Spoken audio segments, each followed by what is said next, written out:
I remember जब मौर्या के साथ I had my first call. I don't know. I still remember that story. That's a very weird story to remember. He had We'll called probably me. call him up. We'll call him up one day also on IMR. But हाँ बताओ. The thing is कि sir अगर कोई GTP से लिखता है ना या कोई मॉडल Hmm. आंसर से लिख रहा है, वो कॉपी देखते ही पता चल जाता है. That is the art of answer writing and it's A evaluation. seasoned. जो चेक कर रहा है आपका प्रोफेसर, ही गॉट 25-20 एक्सपीरियंस. वो तो पहला वो पन्ना टीचर आके खोलेगा. पर गिन लेगा types.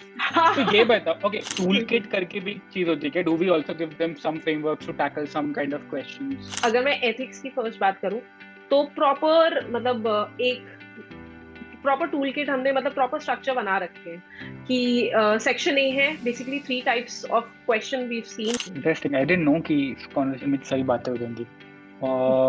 This is something similar to when you start, you have the beginner's luck. So there are a lot of myths, lot of तो नहीं, but कुछ एक myth है. एक है कि पेपर खाली मत छोड़ना, कुछ भी भर के आ जाना, right? There's some myth. Basic rules as in आपका introduction, body, conclusion. All the three should have different identities. Conclusion should not match your body. Introduction should not match your question. जैसे एक का था कि ऑलवेज कंक्लूजन से पहले एक quote तो आएगा ही, no matter what the question is in the section A. And वो था. फिर एक में ये था कि लाइक जब वो क्या बोलते हैं इनिशियली केस स्टडी स्टार्ट करनी है तो हर एक में सेम फॉर्मेट जा रहा है. और इन सबकी रैंक निकली है. हाँ, उसके बाद धीरे धीरे मतलब वो उसका तो निकला ही है सर, जिसके वो कोट लिखता था उसने तो हैंड तक रखा था. एंड उसका हाँ, उसका तो निकला था. चल cool.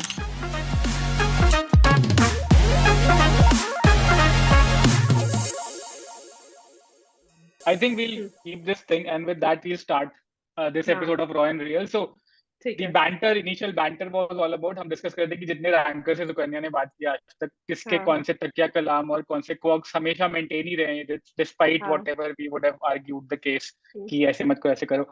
And in this episode of raw and real, the reason why I requested Sukanya to come is because we're launching our courses for the next year. And we really wanted to tell you what all goes behind the mentoring scene in terms of the mains preparation. ठीक है, सुनने में बहुत easy लगता है कि introduction, body, conclusion लिखो और बुलेट पॉइंट्स में लिखो वगैरह वगैरह, कोड डाल दो, पर एक रेलेवेंट एग्जांपल कर दो. But to actually work it out with students is a lot lengthier process, and it takes a lot of time and patience, and you build over it, right? So आज हम क्या करें, we'll take some case studies and we'll tell all our viewers, all the students ki how does it actually work, right? It's a 1.5 year journey with us. You take whichever course you take with us, foundation, UAP, smash, mains, MEP, जो भी में भी आओगे, you will get a mentor. Sukanya looks at the mains answer writing sheet, answer writing का whole curriculum. Let's go into this topic with that शुरुआत की banter about how do we go about students, rankers आए तो क्या, beginners आए तो क्या, जिसको ऑफिस में आए तो उससे कैसे, how do we go about it? So take like 3-4 case studies and बताओ Sukanya, how do we go about? So sir, basically mains preparation में अगर हम आज के टाइम पे देखें तो बहुत ज्यादा ज्ञान ऑलरेडी लोगों के पास जा चुका है. जैसे जब ये पेपर शिफ्ट हुआ था, the pattern had change, yes. तो स्टार्टिंग में लोगों को आइडिया नहीं था कि पॉइंट वाइज लिखना है, बड़े पॉइंट लिखने हैं, क्या लिखने हैं. तो 13, 14, 15 तक आई रिमेम्बर, मैंने भी उस समय अटेम्प्ट दिए थे. आप छोटे हाफ रिटन पॉइंट्स में लिख के आ जाओ, आपको नंबर मिल जाते थे. बट वंस 17-18 के बाद क्या हुआ कि लोगों को में अवेयरनेस बहुत ज्यादा आ गई. मतलब लोगों के गेम प्लान ऑलरेडी बन चुके थे around mains answer writing. So that is when the level actually started कि अब यहाँ पे सिर्फ पॉइंट लिख के आने पे नंबर नहीं मिलेंगे. You need to have a proper structure, you need to have a proper body, then you need to have a proper conclusion. And today is the idea that this started somewhere around 17-18. And अब इतना हो चुका है कि इतना ज्यादा information है कि मुझे लगता है जो लोगों को वो उस समय समझ में आया था अब वो सबके लिए नॉर्मलाइज हो चुका है. So again everybody is on the same level. हर किसी को पता है पॉइंट लिखना है, हर किसी को पता है डायग्राम बनाना है, फ्लो चार्ट बनाना है, मतलब बेसिक्स आइडिया सबको. और टॉप ऑफ कॉपीज ऐसा हो गया कि आजकल हर कोई निकालता है, हर कोई अपने तरीके से एनालाइज करता है. जैसे आई रिमेम्बर अभी आपने एक शॉपन के साथ इंटरव्यू किया था एंड ही सेड कि मैंने मतलब सब्जेक्ट वाइज टॉपर कॉपीज उठाई थी. Correct correct. तो दिस थिंग इज कि topper copies is available. But the point is कि अभी भी मीन्स आंसर राइटिंग में कुछ लोगों के नंबर आ रहे हैं, कुछ लोगों के नहीं आ रहे हैं. And the idea here is कि जो मीन्स आंसर राइटिंग है that is very very personalised I feel. अगर हम उसको Okay. डिवाइड भी करना चाहे तो मेजर मेरे हिसाब से जो अभी तक मेरा एक्सपीरियंस रहा है मेंटरिंग में, 3 कैटेगरीज में मैं डिवाइड कर सकती हूँ। एक हो जाता है वेटरन प्लेयर, जिन्होंने मतलब मेंस भी दिए हुए हैं, निकाले हुए भी है, इंटरव्यू तक भी पहुंचे हुए हैं। फिर एक आता है मीडियम लेवल। इनका क्या है कि अभी इन्होंने मेंस देना शुरू किया है, एक दो मेंस निकल गया है, बट अगेन मेंस क्लियर नहीं हुआ है क्योंकि उनकी कट ऑफ पास में रह गई, तो प्रीलिम्स क्लियर करके मेंस तक पहुंच चुके हैं, but again they not gone beyond that. Then there is one freshers, जिनको आप अपनी तरीके से पूरा मोल्ड कर सकते हो, बिकॉज अभी तक इनका प्रीलिम्स ही नहीं निकला है, मेंस की कुछ स्ट्रैटेजी डेवलप नहीं हुई है। सो ये 3 टाइप की कैटेगरी है, बट अगेन ये मैं बहुत ब्रॉडली डिवाइड Hmm. कर रही हूँ। लाइक इसमें भी इंडिविजुअल टू इंडिविजुअल हर किसी के चैलेंज Hmm. बहुत डिफरेंट रहते हैं। तो I think for me as a mentor, veteran and fresher वो मुझे ऐसा लगता है सबसे इजी कैटेगरी होते हैं। एंड द प्रॉब्लम इज कि इन वेटरन इजी कैटेगरी होता है? वेटरन है वेटरन, समवन जिसने एक बार सक्सेसफुली मींस निकाल के हाँ मेंस पोजीशन निकाला में हुआ रहा है, है। यस। अच्छा। Veteran and fresher I feel like a much more easier, but इनका नंबर बहुत कम होता है। मेजर जो ऑब्वियसली। कैटेगरी होती है वो मीडियम में आती है, और इनके साथ सबसे ज्यादा हमको वर्क करना पड़ता है, क्योंकि okay. Again see fresher like I said कि प्लेन स्लेट है, ठीक है, आपको जो करना है जैसे मोल्ड करना है, and the best part is कि अभी ना उनके पास प्री कंसीव नोशंस नहीं है, तो वो आपको हम्म। इतना चैलेंज नहीं करेंगे किसी भी चीज पे। एज अ मेंटर, जैसे मीन्स में हमारे काफी सारे मेंटर्स हैं यूएपी फाउंडेशन में, तो वो डिस्कस करते हैं उनके साथ, तो जो उनको फॉर्मेट्स देते हैं they start answering and they start writing as per like that, ठीक है। तो इनके साथ क्या होता है, स्टार्टिंग में ही इनको प्रॉपर स्ट्रक्चर दे देते हैं, so they start building up in that direction, ठीक है। तो ओके। इनके साथ ये होता है कि चैलेंज कुछ नहीं हो रहा है, it's working in a very normal way. अब जैसे this year only one of our UAP student Archishta करके, शी हैड क्लियर्ड मेंस, तो उसके साथ also had calls. So these people are somebody who is eager to learn, methods apply करते हैं, structure कैसे करना है, एंड मतलब दे आर वेरी वेरी मतलब सिंसियर टाइप से, they keep on following it. Then comes the veterans again, worked with many veterans. अभी हमारे स्मैश प्रीलिम्स में we've had Mourya, we've had Sohan, we've had smash Divyansh, mains? हाँ जी mains या smash prelims? Mains, mains, mains okay. Mains हाँ। Okay. we've had Siali, we've had Priya Rani, ये सब in fact हमारे साथ 2 साल से काम कर रहे हैं, like in Smash program. So it's like we've been, improving their Smash answer writing since, जैसे अगर मैं एक सीजन में बात करूं, तो आपके पास इजिली वो 12 टेस्ट तो लिखते ही है full length, just in that 3 months period, ठीक है। तो इट्स ओके। लाइक कम से कम 24 पेपर्स के साथ हम उनके साथ काम कर रहे थे, like finally okay. When they got their ranks. तो see veterans why did I call easy is, number one is like majority, I would say 90%, थोड़े 10% होते हैं वो वेरी रिजिड, मतलब वो ऐसे होता है कि जो उन्होंने स्थान लिया है कुछ कुछ चीजें वो अपनी रखते हैं, बट अनदर 90% में क्या होता है कि इनको आइडिया होता है, ठीक है। एंड क्योंकि एक चीज होता है ना कि इतनी बार दे दिया एंड दे आर वेरी मतलब रेस्टलेस कि कैसे निकाले, they are ready to take any kind of advice and hmm. Implement that. तो वो वाली जो चीज जो जुनून आता है ना, तो वो वर्क भी उतना ज्यादा करते हो उस चीज पे। तो इट्स लाइक कि इनके साथ जब आप काम करते हो, you actually see changes from one paper two next paper two third paper, because okay. Usually जैसे अब हम एथिक्स की बात करें तो 3 हमारे फुल लेंथ आते हैं, एक सेक्शनल भी मोस्टली जो भी स्मैश में वो लिखते हैं, तो 4 टेस्ट के अंदर उनको इंप्रूवमेंट देनी है for mains in the 3 months. So they very very मतलब with each paper there is a lot of change and there is a lot of experimentation, and then they keep on growing. So veterans इस तरीके से they are easy, but obviously इनके साथ काम बहुत करना पड़ता है। लाइक आई रिमेम्बर जब मौर्य के साथ I had my first call, तो since Maurya has been I think 17 के अराउंड से ही हैड स्टार्टेड, तो उसका मुझे टेक्स्ट आया था like the first time, like कि मैम मेरे एथिक्स में अभी तक बहुत मतलब एवरेज नंबर रहे हैं, जैसे पहले टाइम में आई थिंक 67 थे उसके, फिर 90, फिर 118, बट अगेन 118 2019 में आए थे, जब एथिक्स के मार्क्स गए थे मार्क्स आ 146। रखे थे, करेक्ट। हाँ हाँ, तो considering again that is a very low marks, so it's like this is one subject that I've been struggling with a lot, and I said कि ठीक है, let's talk in the afternoon. So I don't know, I still remember that story, that's a very weird story to remember. He had We'll called probably me. call him up. We'll call him up one day also when I am out. But हाँ बताओ। He called me, I called him up and he's like, ma'am I'm in the office, can we talk at 8:30 in the night? तो that day I remember, क्योंकि तब हमारा first call हुआ था, तो that call went for something like 10:15 10:30 तक चला था, फर्स्ट कॉल। Oh, हाँ। okay. सो उस कॉल में क्या था, it like we started talking about his paper, and one by one each and every question we went through. ठीक है, उसने सारा केस स्टडी, सारा सेक्शन ए सब डिस्कस किया कि क्या प्रॉब्लम है, कैसे प्रॉब्लम है। तो मतलब इट्स लाइक एक तो कोर डिमांड्स आप डील आउट कर रहे हो, स्ट्रक्चरिंग डील आउट कर रहे हो, presentation, and the point thing is कि देखो आज के टाइम पे it's like you just cannot give general advice कि आप इंट्रोडक्शन Hmm. लिख देना, पॉइंट लिख देना, सब हेडिंग लिख देना, क्योंकि आजकल स्टूडेंट्स हो, उनको पता है, वो वैसे ही Hmm. लिखते हैं। But you literally have Hmm. Two point out कि Hmm. मैम ये जो है ये पॉइंट क्यों गलत है, इसकी जगह मैं क्या पॉइंट लिख सकता था। दैट इज वेयर वो पर्सनल कनेक्ट से उनको गलतियां अपनी रियलाइज होती है। तो that call like went for 2 hours somewhere, and I still remember is like कि थैंक यू मैम कि आपने इतना टाइम देके इतना रिग्रेसली उसको सॉल्व करवाया।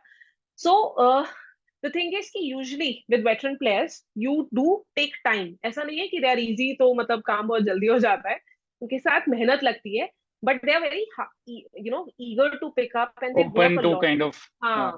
but then तो how much of effort goes into personalization? Because हम्म, इनकी तो improvement कर, like they would be only targeting at the हाँ, improvement, right? Marks improvement right, is the only thing right, that they target, right? So right. we quantify to them every time कि इसमें ये सही किया, ये तुम lapse कर गए हो पहले वाले चीज पे। Like theirs would be like a continuous कड़ी पूरी की ना, ये तुमने हाँ, सॉल्टिफाई हाँ, कर लिया है ये चीजें, हाँ, ये हाँ, वापस हाँ, लैप्स कर जा रहे हो। Like we all of us हाँ, have human tendency to lapse into right, something or to improve. Right, So right, any right, right. interesting anecdote on I that? actually, I just remembered Soham ka naam, Sohan Mandre, who's been Hmm. us with us for again 2 years. What happened is, he was a very good student in ethics. So जब first year he was preparing, so first test में we build up. Usually क्या होता है, 2-3 calls जाते हैं इनके साथ conceptual understanding में, ठीक है? And उसके बाद they make the final structure. तो उसने I think 2 sectional tests दिए थे, and by full length test he had got a good structure. So I remember the first year he got very good marks. ठीक है, and उसके बाद क्या हुआ, वो आया like he got the rank and everything, and this year I think he is again attempting for mains. तो इस साल के अटेम्प्ट में जब वो पहला फुल लेंथ टेस्ट लेके आया, तो आई रिकग्नाइज उसका handwriting, so I give him a call, I was like कि see Sohan, last year you got very good marks, but ये क्या इतना इतना घटिया पेपर आपने इस बार क्यों लिखा है। I still remember scolding him the first full length test that he had written for ethics, कि जहां पे पीक आप जहां पे पहुंच गए थे लास्ट ईयर, एकदम फॉल कैसे आ गया। So he was like okay ma'am, इसको मैं करेक्ट करता हूँ, and by the next and second and third test वो वापस पीक आ गया। तो Awesome. That's great. तो टॉपर्स Interesting के to know. साथ भी ऐसा होता है। बीच वालों के साथ क्या होता है? How are they so damn difficult? Who are like closer to the boundary? बीच वालों में भी sir there are very extreme cases, like उनके challenge is very very difficult. सबसे पहले तो they have pre conceive notions, और उनको ब्रेक करना बहुत डिफिकल्ट होता है। I remember Okay. I had one student with me, उसका क्या इशू था कि वो मॉडल आंसर देखेगी and then she write the mock. I was like, this is Oh. not, this is a paper where you have to, create your innovation, आपको content create, ऐसे थोड़ी ना कोई लॉ का पेपर थोड़ी ना है कि आप बैठे हो किताब सामने और आप आंसर लिख रहे हो। It took me 5 test finally, उसके बाद शी गॉट एग्रीड कि ठीक है मैम, अब से मैं नहीं देखूंगी। मतलब 5 मॉक्स उसने दिए पूरे पेपर, तब तक नहीं सुना उसने मेरी बात। तो इट्स लाइक इन वाले स्टूडेंट्स के साथ you got next level of challenges to deal with, तुम्हें बिकॉज अभी जीपीटी का चैलेंज आया है यूपीएससी में? People you can the answer आया अभी तक? अभी तक तो नहीं आया है sir. Yeah, so you would not been able to pick it up. Okay, interesting. Either way, interesting. Sir अभी एक्चुअली द थिंग इज कि a lot of students, the thing is कि सर अगर कोई जीटीपी से लिखता है ना, या कोई मॉडल Hmm. आंसर से लिख रहा है, वो कॉपी देखते ही पता चल जाता है। That is the art of answer writing and it's A evaluation. seasoned answer writing Yes, वाली होता है. and Okay, the thing is कि मैं अपने आप को अभी like I've got say in this field 10 years of experience. जो चेक कर रहा है आपका प्रोफेसर, he's got 25-20 experience, वो तो पहला वो पन्ना टीचर आगे खोलेगा। पर गिन लेगा टाइप्स. तो ये बताओ. Okay, so let's see. So mostly we have people in mains who are in the middle, right? Who have some ideas and Yes, who, yes. right? So if Hmm, someone is watching this video and he, let's say, hmm, fills up the form and gets on a call hmm, with you and all that, what are hmm, some things जो वो maybe first week में ही कर ले, 5 हफ्ते ना लगाएं उसको मानने के लिए? What are some hmm, things which are non-negotiables for current answer writing scenario? which you suggest? Usually, one of the easiest things to pick up in answer writing is number one, the basic structure, like वो introduction, body, conclusion, ये सब समझ में आ जाता है. Because again, over the years we've added some formats कि अगर polity का है तो इंट्रोडक्शन में ये 4-5 चीजें जाएंगी, आप पिक एंड चूज कर लो ऑप्शन के हिसाब से. तो जब लोगों को ये समझ में आ जाता है कि it's going in a structure, there are 3-4 structures for introduction, there are 3-4 things for body, and there are 3-4 things for conclusion. तो मतलब it's get very easy for them to understand. उनको ये नहीं सोचना पड़ता कि क्या करना है, कैसे करना है. ठीक है, so that builds up. एक तो वो चीज है कि structure they pick up very easily. That is a very easy thing to pick up. Then second, I think थोड़ा बहुत with respect to एक basic presentation होता है ना, कि सब हेडिंग कैसे क्रिएट करना है, डायमेंशंस कैसे सोचने, क्या तरीका है सोचने का. That is something I think people, मैंने देखा है when I have a call 2-3 calls के बाद दे अंडरस्टैंड, दे एक्सपेक्ट. जैसे अगर मैं उनसे बात भी करूंगी कि अब आपने ये आंसर गलत लिखा है, अगर मैं आपको अभी बोलूं लाइक एक्सप्लेन मी कि क्या क्या डायमेंशन आने चाहिए थे, तो they would identify the dimension. But the thing is कि यूजुअली कंटेंट उनके पास होता नहीं है, so they are not able to fill it up. So I think, okay, and I was speaking with some folks before in one of these Raw and Real, and toolkit करके भी चीज होती है. Do we also give them some frameworks to tackle some kind of questions? yes. IR के लिए, what are some of these toolkits which like very quickly अगर मैं ethics की first बात करूं तो proper मतलब एक प्रॉपर टूल किट हमने मतलब प्रॉपर स्ट्रक्चर बना रखे हैं कि सेक्शन ए है basically 3 types of question we have seen. Number 1 is code based, others is दो सिंपल जो डायरेक्ट सेंटेंस के साथ आते हैं वो वाले, एंड देन देयर इज 3-4 जहां पे वो टर्म्स दे देते हैं डेफिनेशन वाली, and you have to write about them. तो तीनों का स्ट्रक्चर इज डिफाइंड. ठीक है, कि अगर आपको वो डेफिनेशन मिल रही है तो you start with 2 line definition, you write 3 significance और utility, add example, and then later on conclude with its significance in civil services or a scheme or a policy if you know about it. ठीक है, तो ऐसे structure बने हुए, you just have to mold it according to whatever the definition is. So idea is कि अब जैसे अगर मैंने बोला है किसी को कि एथिक्स का इंट्रोडक्शन है, तो उसमें आपके पास 4 एलिमेंट है, या तो आप डेफिनेशन या एग्जाम्पल से स्टार्ट करो, or you add a current relevance related to the question, or you add a thinker as a reference and his theory is connected to the question, or finally you've got a quote to start with. So these are 4 structures जो आप introduction में start कर सकते हो. तो idea is कि धीरे धीरे पीपल स्टार्ट आइडेंटिफाइंग कि यार इस क्वेश्चन, हाँ, कि उनको ये पता है, ये नहीं पता है. And you were mentioning something else also, right? You were saying that ethics का paper में people tend to go very philosophical, but it should be treated as one of GS papers. How is kind of a counterintuitive, but what's the secret there? Yes, I think ये medium जो students होते हैं, जो fresher होते हैं, they have this idea कि ethics का paper है तो इसमें हमें मतलब एक फिलोसफी टाइप चीज लिखनी है, ऐसे का पेपर बना देना है, समथिंग लाइक कि जहाँ पे आप एक ही पॉइंट पूछ रहे हो और उसको 4 तरीके से आप लिख रहे हो. जैसे वो नहीं होता कि मतलब आप वहां पे एरिस्टोटल खड़े हो and everybody is standing there to listen to you, ऐसे वाला फंडा बन जाता है. But it is not like that. मतलब एथिक्स का paper is again a general studies paper. I always tell the students. So the rules, the basic rules which apply to GS 1, 2, 3 will apply to this paper also. Basic rules as in आपका introduction, body, conclusion. All the 3 should have different identities. Conclusion should not match your body. Introduction should not match your question. Idea is कि all 3 should have separate keywords which can be identified by the examiner. ठीक है, अगर आप body में जा रहे हो, usually 10 markers are divided into two categories, 2 headings basically बनती है. अगर तीसरी बनेगी तो there's a high chance that is a non-core category that you're creating. Similarly, if you go to 15 markers, non-core category माने non-core category, idea is कि when you're studying a question, so हो सकता है कि there are certain things which are directly asked in the question. ठीक है, वो बन जाते हैं core categories of anything. Non-core वो होता है that you add as a connector. ठीक है, जैसे फॉर एग्जाम्पल एक क्वेश्चन में पूछा है कि this is the problem with MSP, suggest the way forward. ठीक है, again what is the problem and the challenges I've mentioned, and then I've got a way forward. ठीक है, a way forward is something that you can do in the future, but इसके बीच में connector हम वो डाल सकते हैं through a diagram where we can tell कि क्या present schemes already है or what are the present solutions already working right now, so that there's a difference between what is present and what can happen in future. So way forward में आप अगर present वाला लिख रहे हो तो it does not make sense, क्योंकि वो वे फॉरवर्ड थोड़ी ना है, that is already happening right now. So these kind of connections, ये non-core demand है, but it's adding a good connection between what is preceding and what is coming after it. So ये वाले Okay. identifiers होते हैं. Okay मेरे पास कुछ कुछ चीजें याद आ रही हैं. So there are lot of myths, lot of तो नहीं बट कुछ एक मिथ है. एक है कि पेपर खाली मत छोड़ना, कुछ भी भर के आ जाना, right? There some myth and I've seen people Right. saying कि नहीं इससे फर्क नहीं पड़ा है. What are some so myths debunk करो कि कितना in your experience how valid is this कि कुछ भी लिख के आ जाओ and you'll get some marks.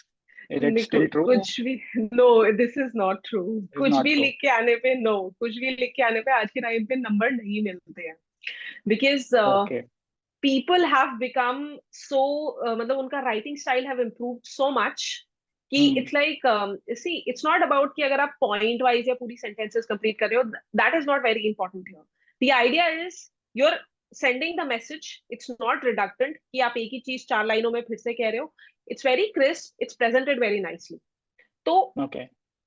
अगर आप ये मतलब अगर How आप important are diagrams? Diagrams कितने important है? Diagrams, so yes it is important, like I've जैसे जब भी हम सेक्शनल पेपर डिस्कस करते हैं स्टूडेंट के साथ, तो मैं उनको समझाती हूँ GS1 अगर आप देखो तो geography is the only portion जहाँ पे आप डायग्राम्स का स्कोप है. तो start adding as maximum diagrams in your notes for geography from the first day. GS2 में you shift IR is the only place. GS3 में यू शिफ्ट थोड़ा बहुत सिक्योरिटी, ठीक है, एंड साइंस एंड टेक. तो हर एक पेपर में it's defined कि कहाँ पे डायग्राम्स या मैप्स आ सकते हैं. तो हाँ उनका ये भी इज काफी सुना है मैंने. Almost anyone who want to differentiate their answer writing. Okay, and people talk about contemporary examples also, right? Yes. Which you have to keep up at them, right? I mean, right. old cliches हाँ. might not serve the purpose, वगैरह. True. So true. that's another value addition. That एक is या. एक बहुत interesting चीज मुझे इसने बताई थी, आई थिंक राज ने बताई थी कि जो ट्रिकी क्वेश्चंस आते हैं ना साइंस एंड टेक के, तो उसने बोला था कि यार उस पेपर में मोस्टली सिंपल सिंपल सवाल और ऑलमोस्ट हर कोई कर लेगा यार. They will be having some points but there are some tricky questions which are very niche questions, especially which sometimes people completely leave those topics like science and tech and they kind of become the differentiator. And I think he was also hinting towards this कि अब level generally इतना ऊपर बढ़ गया है कि तुम्हारे एक फ्रेमवर्क होना चाहिए, डायग्राम्स आने चाहिए, may be codes whenever they are needed. Like somehow people are more aware. In fact, those who are writing the mains. So and he said कि तैयारी ना मतलब शुरू से करनी पड़ती है so that you get into the zone of it, rather than keeping it at bay जब तक prelims का एग्जाम का वो ना निकले, which is very interesting. So what a complete beginner जो आता है, what is his arch? What is the learning arch look like? मतलब when he comes and joins you, क्या टाइम होता है उसका when he starts writing? कितने लिखते हो? 6 में से 10, 10 में से 6 नंबर लेवल के कब से वो लिखने जाते हैं? सर यूजुअली जैसे अगर मैं बिगनर बोलूँ तो पहले एक दो टेस्ट तो उनको थोड़ा confidence is like low, because they like कि we not ever written answers. हम बेसिक प्रॉब्लम एक दो क्वेश्चंस मेरे पास आते हैं कि मैम क्वेश्चन देखते हमें याद ही नहीं आया कि हमने ये पढ़ा भी है, like they black out a lot of time. Second thing is कि a lot of them they say कि मैम हमें टॉपिक पता ही नहीं था, so we had to read it on internet and then we are writing. So basic Okay. Content का थोड़ा problem रहता है in 1 or 2 papers. Then slowly जब उनका आंसर राइटिंग बढ़ता है तो they start working on there structure. ठीक है, that is when after 2 3 4 papers जब उनका थोड़ा कंटेंट के साथ कॉन्फिडेंस बिल्डअप होता है, then they start working on the structure. Now again with respect to structure, I think these students pick up faster. मुझे ऐसा लगता है structure and presentation is something they pick up very faster. And क्योंकि we have a tendency, human tendency, जैसे a lot of time एक ना बहुत ही common चीज है कि मेंस में ना जो क्वेश्चन कभी कभार स्टूडेंट्स बोलते हैं कि मैम ये मुझे पूरा आता था तब भी मेरे इसमें नंबर कम आए हैं, और एक क्वेश्चन में मुझे कुछ भी नहीं आता था इसमें मेरे नंबर इतने ज्यादा कैसे आ गए. That is the same thing कि जब हमारे पास कंटेंट थोड़ा कम होता है हम कॉमन सेंस उसमें ज्यादा लगाते हैं और स्ट्रक्चरिंग और प्रेजेंटेशन उसकी बहुत ज्यादा सही कर देते हैं. Sometimes your marks increase like that. तो फ्रेशर्स के साथ भी ये होता है कि since they are not very confident about their content, they start working on these things more. तो एकदम उनका हाई कर्व आता है. My God, and such a counterintuitive thing. Okay, that's interesting. Rather very interesting. एक high curve आता है, उसके बाद when they settled with the structure, that is when they need to start working on their content further. So it's like you need to start with content, then comes structuring and presentation and all these things, and then finally again content. So that is the major, upward graph with respect to your mains. Okay, interesting. I didn't know कि इस conversation में सारी बातें हो जाएंगी. This is something similar to when you start, you have the beginner's luck. So plus your common sense, and you kind of put all your enthusiasm into it. Now you're becoming more aware of the complexity as you're in the middle. और फिर and में जाके तुम्हें निर्वाणा मिलता है बिल्कुल कि भाई चार कौन सी लिखो और उनको ढंग से. हाँ, बट उसके लिए बहुत वो nirvana is not easy to get in mains, sir. Absolutely. ये बताओ, so I mean, this is a non-academic question. How do people keep up at maintaining their level of answer writing? I mean, because it would tend to get boring, right? I mean, you're writing same answers, and how do you have people dealt with it successfully? Do you remember any cases, वगैरह? General advice क्या है तुम्हारी इस पे? So again, answer I think usually जैसे अगर हम अपने जैसे मेंटरिंग में भी देखें तो मल्टीपल वेज है. जैसे अगर मैं यूएपी स्टूडेंट की बात करूं या फाउंडेशन की बात करूं, they got multiple channels like Samachar Manthan का हर हफ्ते they have to write the answers. Then MAPs चलते रहते हैं साथ साथ में, बीच में फुल लेंथ टेस्ट आ जाते हैं. तो throughout the year they are working with it. ठीक है. So I think freshers are more or less we keep on pushing them to start answer writing. ठीक है. With respect to your other जो मतलब means के programme है जैसे MAP में, बट अगेन वहां पे थोड़ा सा मतलब it's like I would say not the smash but MAP program, वहां पे थोड़ा it's like 50-50% chance. Like there are some students who are very, very sincere. Every month they'll write the paper, they'll push themselves, they'll take the discussion. Like I remember अभी तो prelims का season है ना, अभी 2 दिन पहले भी मैं एक MEP के student की call ले रही थी, and he's saying कि मैम अभी मैं 2 और पेपर लिखूंगा. I'm literally pushing him कि भाई prelims पे चले जाओ, उसको पास करना है, only then you will be writing the mains. So ऐसे students भी आपको मिलते हैं. And with respect to Smash, again, Smash people, honestly speaking, one of the most sincere students that I've seen are in Smash. And Smash that is why what Sajal sir takes, right? Yes. Smash is Sajal Ranker, we are almost rankers. Yes. Personality. Yes. Huh. Interesting. But awesome, yeah. Great chat. I think I don't have any questions. जिसके पास भी होंगे, please do write in the comments. We can have Sukanya on chat again with some specific questions. Fill the form because itni सारी जो means की बात है, it takes a lot of time to build the reserve and build the momentum to keep up at it. Oh, one more thing. Do you kind of have a community writing, or do you have a community Zoom session or a group Zoom session with your folks कि साथ में आके बताओ, experiences share करो among the kids? Yes. जैसे in a lot of programs initially जब जैसे mains वगैरह में जब initially there are a lot of doubts, so we do have a lot of webinars regarding these. जैसे हमारा एक ranker webinar भी होता है where a ranker comes and they talk about कि क्या personalized problems है, उनकी बात करो. Then we've got certain webinars where I am there, we are doing answer writing.